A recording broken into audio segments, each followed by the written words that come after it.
আসসালামু আলাইকুম। আজ আমরা এক্সপ্লেন করব ২০২৪ সালে মুক্তিপ্রাপ্ত অসাধারণ এক সিনেমা, যার নাম সামথিং ইন দ্য ওয়াটার।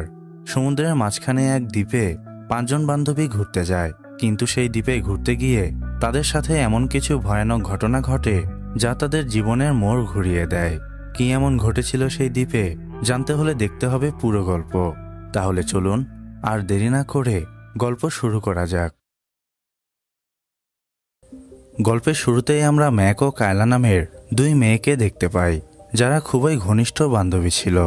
তাদের বান্ধবী লেজির বিবাহের বিষয়টি নিয়ে তারা নিজেদের মধ্যে আলোচনা করছিল। লেজির বিয়ে নিয়ে ম্যাক বেশ এক্সাইটেড ছিল। দুজনেই হাঁটতে হাঁটতে সামনে এগিয়ে যাওয়ার সময় দুইজন অচেনা মেয়ের সাথে তাদের ঝগড়া বেঁধে যায় এবং শেষ পর্যন্ত তারা মারামারিতে জড়িয়ে পড়ে। ম্যাক অনেক গুরুতর আহত হয়। দৃশ্যপট পরিবর্তন হলে আমরা ১ বছর পরের দৃশ্য দেখতে পাই, যেখানে ম্যাক লেজির বিয়েতে অংশগ্রহণ করার জন্য এসেছিল। ওই দিনের ঘটনার পর ম্যাক ও কায়লার সম্পর্কে ফাটল ধরেছিল। ঘনিষ্ঠ বান্ধবী থেকে এখন তারা রীতিমতো শত্রুতে পরিণত হয়েছিল। ম্যাক কায়লাকে একদমই সহ্য করতে পারত না।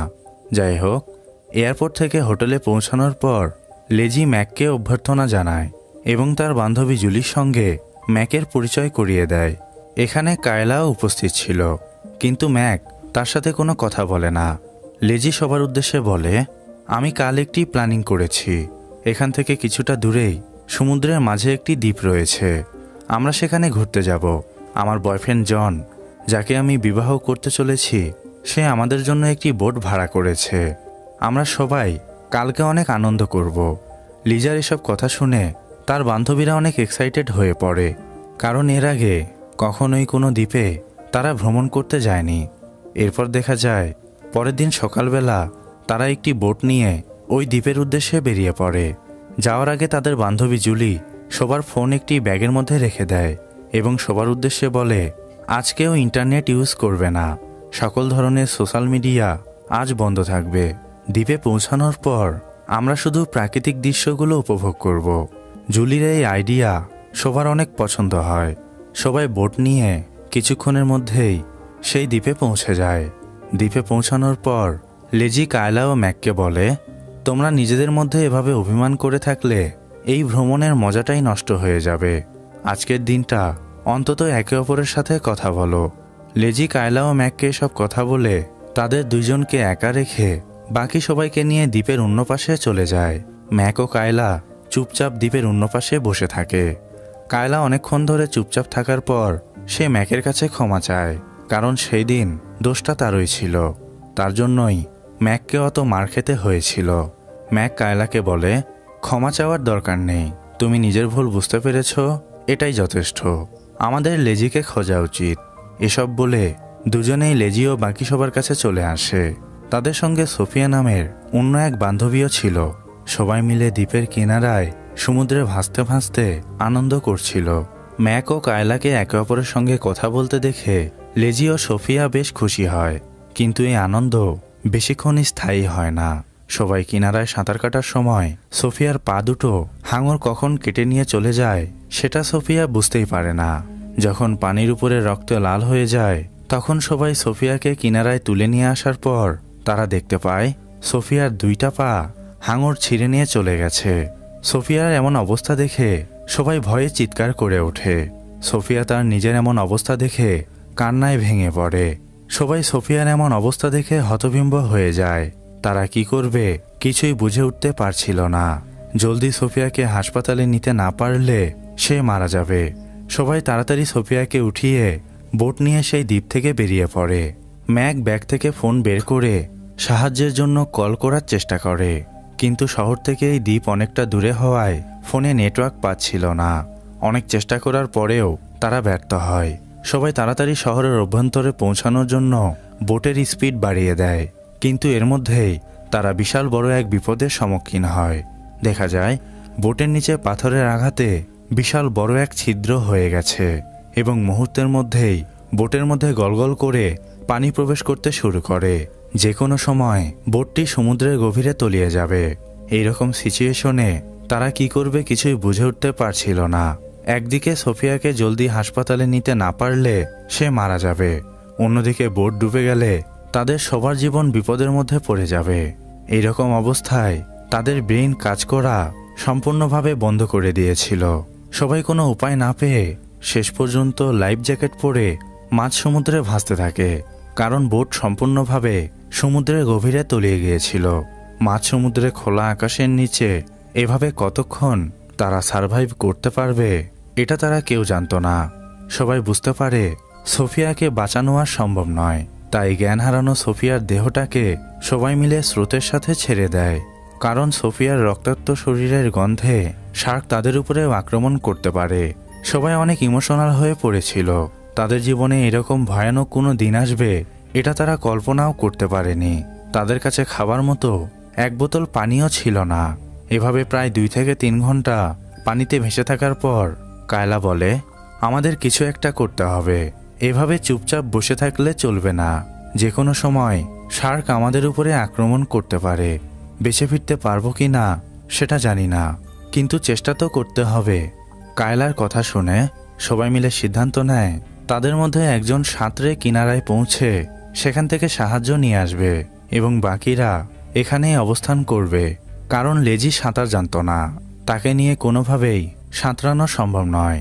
কায়লা খুব ভালো সাঁতার জানলেও সে কিনারা পর্যন্ত পৌঁছাতে পারবে কি না সেটা প্রায় অনিশ্চিত ছিল, কারণ দিক ভুল করলে তার মৃত্যু নিশ্চিত। কিন্তু বসে থাকলে তো চলবে না, চেষ্টা করতে হবে। তাই সবাইকে বিদায় জানিয়ে সে কিনারার উদ্দেশ্যে বেরিয়ে পড়ে। কায়লা চলে যাবার পর লেজি ও জুলির মধ্যে ঝগড়া বেঁধে যায়। এই সব কিছু ঘটনার জন্য জুলি লেজিকে দায়ী করে, কারণ এই প্ল্যানিংটা লেজির ছিল। সে ছোট্ট বোট ভাড়া না করে বড় একটি বোট ভাড়া করলে আজ এই বিপদ হতো না। লেজি ও জুলি ঝগড়া দেখে ম্যাক এগিয়ে এসে তাদেরকে শান্ত হতে বলে, কারণ এইরকম সিচুয়েশনে তাদের একসাথে থাকতে হবে এবং বিপদের মোকাবেলা করতে হবে। ম্যাকের কথা শুনে তারা শান্ত হয়ে যায়, কিন্তু এই অশান্ত সমুদ্রে কিছুক্ষণের মধ্যেই এক হাঙর চলে আসে এবং তাদের চারপাশে বৃত্ত আকারে ঘুরতে থাকে।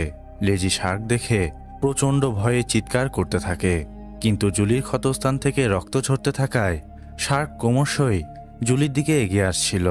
জুলি বুঝতে পারে তারা 3 জন একসাথে থাকলে শার্ক তাদের 3 জনের উপরেই আক্রমণ করতে পারে। এজন্য ম্যাক ও লেজির কাছ থেকে সে সাঁতরে দূরে সরে যায় এবং হাতে একটি চাকু নিয়ে শার্কের আক্রমণ থেকে বাঁচার প্রস্তুতি নেয়। শার্ক যদি তার উপরে আক্রমণ করে তাহলে সেও শার্কের উপর আক্রমণ করবে, এইরকম আর কি। কিন্তু পিঁপড়া হয়ে কি হাতির সঙ্গে লড়াই করা যায়? শার্ক কিছুক্ষণের মধ্যেই জুলির উপর আক্রমণ করে তার শরীরটাকে টুকরো টুকরো করে ফেলে। জুলির এমন অবস্থা দেখে সবাই ভীষণ ঘাবড়ে যায়। প্রচণ্ড ভয়ে তারা কাঁদতে শুরু করে। সবাই বুঝতে পারে শার্ক কিছুক্ষণের মধ্যে তাদেরকেও এভাবে ছিঁড়ে খাবে।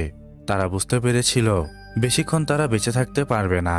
কায়লা আদৌ ফিরে আসবে কিনা এটাও ছিল অজানা। লেজি কাঁদতে কাঁদতে বলে, কাল আমার বিয়ে, কিন্তু ভাগ্যের নিষ্ঠুর পরিহাসে আজকে হয়তো আমি মারা যাব। আমার ভালোবাসার মানুষটি হয়তো আমার জন্য অপেক্ষা করছে, কিন্তু শেষবারের মতো তাকে দেখার সৌভাগ্যটাও আমার হলো না। ম্যাক লেজির এসব কথা শুনে তাকে সান্ত্বনা দেয় এবং বলে, কিচ্ছু হবে না, আমরা অবশ্যই বেঁচে ফিরব। ম্যাক লেজিকে সান্ত্বনা দেওয়ার সময় হঠাৎ করেই ওদিক দিয়ে একটি বোট তারা যেতে দেখে, কিন্তু চিৎকার চেঁচামেচি করে সাহায্য চাইলেও শেষ পর্যন্ত কোনো লাভ হয় না, কারণ বোট থেকে কোনো মানুষ তাদের দেখতে পায় না। অসহায়ের মতো তারা সমুদ্রে ভাসতে থাকে। বেঁচে ফেরার সব আশা শেষ হয়ে যায়।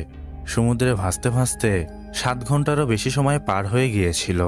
এখনো পর্যন্ত তারা 1 ফোঁটা পানিও পান করেনি। এভাবে ক্লান্ত শরীর নিয়ে আরও 2 থেকে 3 ঘন্টা পানিতে ভেসে থাকার পর সন্ধ্যা ঘনিয়ে আসে এবং প্রচণ্ড ঝড় বৃষ্টি শুরু হয়ে যায়। ঝড়ের প্রকোপ ও স্রোতের ধাক্কায় তাদের দুজনকে 2 দিকে ছিটকে নিয়ে যায়। লেজি স্রোতের ধাক্কায় সাঁতার না জানার কারণে শেষ পর্যন্ত মারা যায়। ম্যাক স্রোতের সাথে ভাসতে ভাসতে জ্ঞান হারিয়ে ফেলে। পরের দিন সকালবেলা যখন তার জ্ঞান ফেরে তখন সে অনেক ইমোশনাল হয়ে পড়ে এবং সে এটাও বুঝতে পারে তাদের বান্ধবীর মতো সেও মারা যাবে, কারণ এখান থেকে বেঁচে ফেরার কোনো উপায় নেই। ম্যাক চোখ বন্ধ করে মৃত্যুর সময় গুনছিল, কিন্তু পরক্ষণেই তার কায়লার কথা মনে পড়ে। সে বলেছিল জীবনের শেষ নিঃশ্বাস পর্যন্ত কখনো হাল ছাড়বে না, চেষ্টা করে যাবে। তাই কায়লার কথা মনে পড়ে সে সাঁতরাতে শুরু করে, কিন্তু তখনই সেখানে শার্ক চলে আসে। ম্যাকের হাতে চোট লাগার কারণে সেখান থেকে রক্ত ঝরছিল। সেই রক্তের গন্ধ অনুসরণ করেই শার্ক সেখানে চলে এসেছিল। ম্যাক শার্ক দেখে অনেক ভয় পেয়ে যায় এবং জোরে জোরে সাঁতরাতে শুরু করে, কিন্তু অথই সমুদ্রে বাঁচার কোনো উপায় ছিল না। শার্ক তার উপরে আক্রমণ করার জন্য এগিয়ে আসলে শেষ পর্যন্ত ভাগ্যক্রমে ম্যাক সামনেই বিশাল একটি পাথর দেখতে পায়, যেটা সমুদ্রের পানি থেকে কিছুটা উঁচু ছিল। ম্যাক দ্রুত সাঁতরে সেই পাথরের উপরে উঠে পড়ে এবং কোনো রকমে শার্কের হাত থেকে প্রাণে বেঁচে যায়। পাথরের উপরে কিছুক্ষণের জন্য ম্যাক নিরাপদ ছিল, কারণ হাই টাইড শুরু হয়ে গেলে ধীরে ধীরে পাথরটি সমুদ্রের গভীরে তলিয়ে যাবে। তখন আবারও ম্যাক সমুদ্রে ভাসতে থাকবে এবং এইরকম পরিস্থিতিতে সে আবারও পড়বে। কিন্তু কথায় আছে না, উপরওয়ালা যাকে বাঁচাতে চায় তাকে কেউ মারতে পারে না। ম্যাক পেছনে ফিরে দেখতে পায় কায়লা বোট নিয়ে তার দিকে এগিয়ে আসছিল এবং এই চমৎকার দেখে সে খুশিতে আত্মহারা হয়ে যায়। কায়লা বোট নিয়ে কাছাকাছি চলে আসলে ম্যাক সাঁতরে দ্রুত গিয়ে বোটে উঠে পড়ে। শার্ক ম্যাকের উপরে আক্রমণ করার আগেই সে নিরাপদে বোটে উঠে যায়। ম্যাক কায়লাকে জড়িয়ে ধরে কান্নায় ভেঙে পড়ে এবং বাকিদের সাথে কতটা ভয়ানক ঘটনা ঘটেছে সবকিছু খুলে বলে। ম্যাকের মুখ থেকে সব কথা শুনে কায়লা চোখের পানি ধরে রাখতে পারে না এবং এই দৃশ্যের সাথেই গল্প সমাপ্তি হয়। আজকের মতো বিদায় নিচ্ছি। আল্লাহ হাফেজ।